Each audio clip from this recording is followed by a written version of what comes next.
Welcome to this video. Today we'll guide you through on how to remove download restrictions on Google Chrome. So sometimes you might want to download something and Google Chrome is not allowing you to. So today I'm going to show you how you're going to remove those restrictions. So the first thing you have to do is open up Google Chrome. And once you've opened up Google Chrome, go to the top right corner and click on the three dots button. Then scroll down and select the option that says Settings. Then once on the settings page, on the left panel, you'll see different options. Select the option that says Privacy and Security.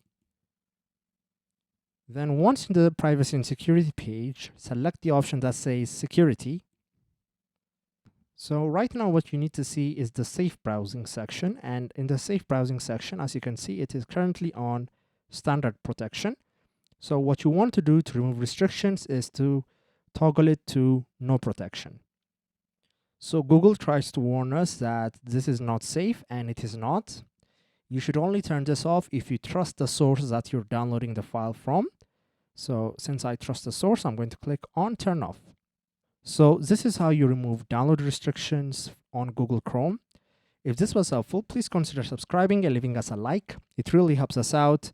See you next time.